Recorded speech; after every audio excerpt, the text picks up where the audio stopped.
Mesut Ozil's contract is going to be expiring. What's your thought on him? Polarising figure.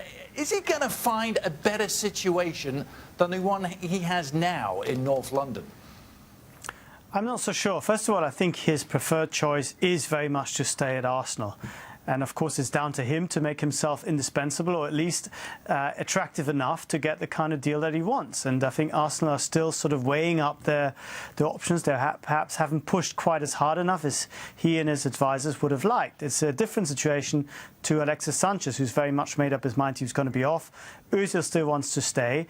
And I'm not sure he will find a better setup for him. I don't think there's necessarily an option in the Premier League available. I don't buy all these stories about Mourinho and Man United interested in him. I just don't think that's credible. And then you have to look at going back to Spain, where he's already been at Real Madrid. That makes things complicated. Or back to Germany, where I don't think there's that much of a market for him right now.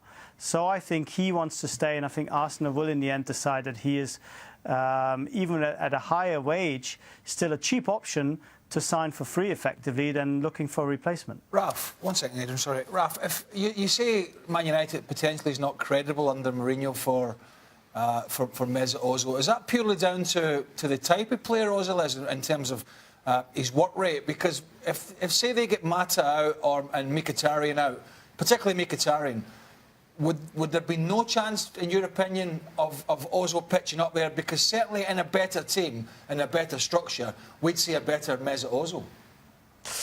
Well, I didn't say no chance. I just don't believe that right now they're in the market for him. I think January is not going to happen. And I think if you look at what Mourinho has told us, and if you take it at face value, he was looking for an out-and-out wide player. He wants a winger, and he wanted a second striker, a Griezmann figure. Of course, if those players that you just mentioned leave, maybe there is a space for more of a playmaker type. But then again, these types traditionally struggle in Mourinho's teams because he doesn't really play with them. And you can go back to, Joe Cole and Kevin De Bruyne and all these guys. They don't last very long. Raf, so I just don't see that it's a natural fit, shall we put it this way. Raf, what's your take? Is he a world-class player, Mesut Ozil, or is he part-time world-class? I think it's not controversial to say that he should be more consistent, that he should show us the full extent of what he can do, which is amazing, more often than not.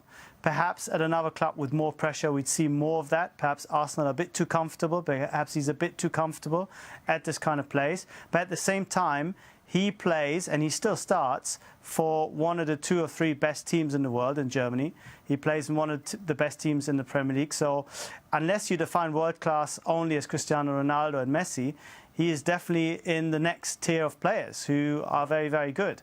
But that doesn't mean that he will necessarily have lots of offers available, because he is not perhaps the right age to walk into many clubs right now. Well, fortunately, we have got Mesut Ozil's biggest ever fan in the history of the universe sat next to us at this very studio. And I'm sitting here slightly shocked, to be honest with you, when on the one hand, Raf's saying that how good he is. He plays for Germany, who maybe arguably the best national team in the planet.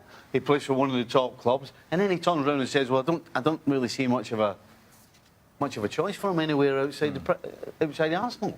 How is that possible? Is there really that many great players around that nobody's interested in Ozil? Raf? Sorry. I don't think that it's not so many players are not interested in, or that there is not the market for him. I think it's more down to the type of player he is and how many teams want to play that way. I mean, I think he needs a team, and that's why we have that Germany debate every single time. Germany play the Mesut Ozil game. But for him to get that same setup, I think it's very difficult. Barcelona, maybe on paper, would be the closest they've come, but they don't really have a need for that kind of player at the moment. He's already been at Real Madrid. So, you're struggling. You're struggling to see him in a Conte team. You're struggling to see, although Manchester City play that way, Manchester City have no need for him right now.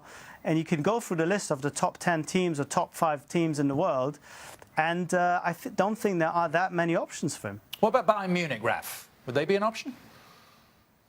I don't think so. Bayern don't really feel that they need that kind of number 10 as long as Thiago is there.